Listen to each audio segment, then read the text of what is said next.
Joining us now is Republican strategist Rina Shah and Democratic strategist Chris Kofinis. Guys, let's start here. I mean, Rina, what do you think of this ask of down-ballot candidates? I mean, down-ballot candidates, they need all the cash they can get. I mean, would you advise any of them to go along with this? Absolutely not. I would tell them to fight back. I mean, this is not just unconventional. It's not just a business deal. It is almost mafioso-like. And I think, of course, this just tracks with who Trump is. He treats politics just like a mob boss would in many ways. And so if anything, this isn't like a show of, hey, you know, this could be party unity, give us a little here. This is putting a little bit too much pressure on candidates who frankly need that money for their own races. We all know the RNC is not coming to help anymore. They haven't got as much cash. So why are you trying to steal from the little guy again, Trump? I mean, it is. I giggled a little bit, Chris. It was just like, talk about unconventional on top of unconventional.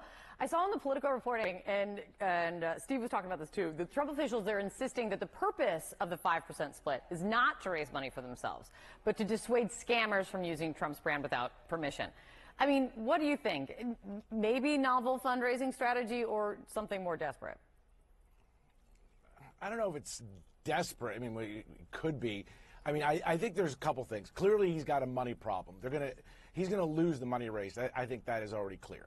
I think the other part to it that I think is maybe the more kind of controlling aspect of this, I think the Trump campaign wants to know who's using his likeness and who isn't, but for a particular reason. Like essentially, who's on his team and who isn't. And so if you think about this in terms of the entire country, especially in those key battlegrounds, you can almost kind of reverse engineer. All right, in some of the key races, who's like leaning into Trump, who's running away, and that could help shape their strategy. So I think it's bigger than just money, because I think unless they're completely delusional, they know they're going to lose the money race. I think this is more about political control and campaign control. It almost feels like too many backflips to get there. Why don't you just ask the campaigns, are you with us or are you going to separate yourselves from us? Regardless, I don't run campaigns. Rina, let's talk about what's happened on the Hill in the last 24 hours. The Senate dismissed the articles of impeachment against the DHS secretary, ending the Republican push there. In the House, the Republican speaker not making friends with the right flank and moving ahead with these votes on the foreign aid bills. Do you see this as shaping up to be a good week or a tough week for Republicans?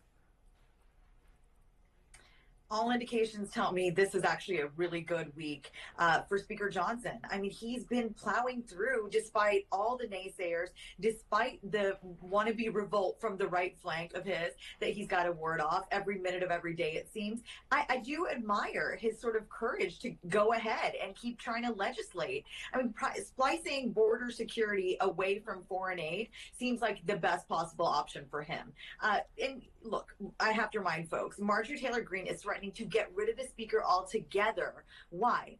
Simply because he wants to put Ukraine aid on the floor. And we all know that Ukraine needs this money. This money has been helpful all along. And now if they don't get it, they don't have what they need to beat back Russian aggression. It's as simple as that. But again, you've got people like Marjorie Taylor Greene who want to blow it all up. And Speaker Johnson is showing that he's willing to lose his job if it just means to do the legislating. So I really admire it. I think this is a week in which there has been a bit of a win on the Republican side. And look, there have been a lot of us who say, how does Speaker Johnson survive this without the Democrats' help? So far, he hasn't gone begging and pleading. And I think this is a moment in which we have to, again, commend his statesmanship, commend him wanting to do the job. There are a lot of weeks in Washington, you and I know, Kate, Chris also knows, things just don't get done. Things look really bleak. I'm feeling a lot more hopeful after yesterday.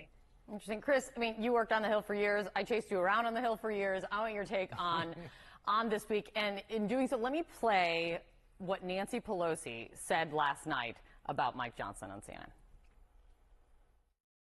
I think it's courageous of him to say, because you have to understand that in his own caucus, the chairman of the Intelligence Committee and the chairman of the Foreign Affairs Committee, two leaders respected on both sides of the aisle, have said that Russian propaganda has infiltrated the Republican side of the aisle.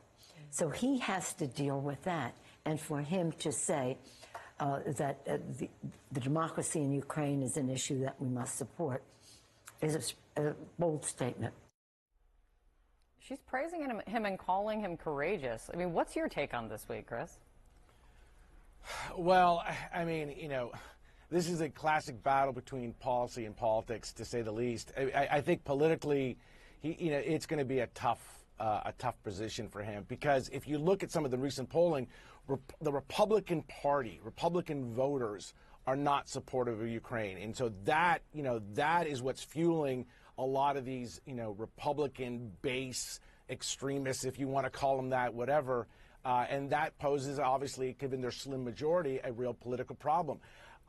Listen, he'll probably push these votes through with Democratic support, but if you lose a few Republicans and they are actually to push a challenge, then the question becomes, are Democrats going to come and rescue him in that vote? I don't think so, because I think the problem for the Republicans, especially in an election year, is when the American voter sees chaos, regardless of the reason, they retrench, and they're like, well, how do we put these guys back in charge? And so they've got a big political problem beyond this Ukraine vote. Yeah. Okay. This is a grab, if you will, whoever wants to jump at it, which is, I know, impossible when you guys are remote. But let's try it. This new reporting that more than a dozen members of the Kennedy family are coming out to formally endorse Biden. RFK Jr. has been polling around, I think the latest is like 14, 12, 11% in recent polls. What is the impact of this Kennedy family move? Maybe it's more, what does it say more about concerns of the impact of RFK Jr. on the race? Yeah, so I think, Kate, I'll jump in. All right, I think you just kind of hit it on the head on the last part, which is there is obviously clear concern about RFK and the impact that he could have in some of these key battlegrounds. I mean, unless you're divorced from political reality, everybody knows that election is going to come down to a handful, probably about 5 battleground states. And given how close this race is going to be, RFK polls in some of those battleground states, he gets up into the high single digits or higher. There's a big political problem for Democrats. Other than the fact that I think we all want to divorce ourselves from political reality sometimes, Rina, what do you think? I just find RFK Jr. to be laughable. I mean, your own family doesn't want you. Who really wants you? Ballots are still waiting for his name. How he gets there, I don't really fully see it, but Chris's point is absolutely well taken. Democrats have more to worry about in this moment. Trump gets that too. The Trump team is way more professional. Got to remind folks of that every day of the week. This is a better run campaign, and you don't know what's going to happen on the inside if RFK gets better ballot access and again runs up the numbers in those key battleground states. Definitely don't want to take our eyes off of him, but I would just say he's still sitting over there in very irrelevant land. So I'm glad the family's out talking about him, but at this point I'm not paying that much attention to him. Also, irrelevant land. I'm headed there right after I divorce political reality. It's great to see you guys. Thank you so much. John?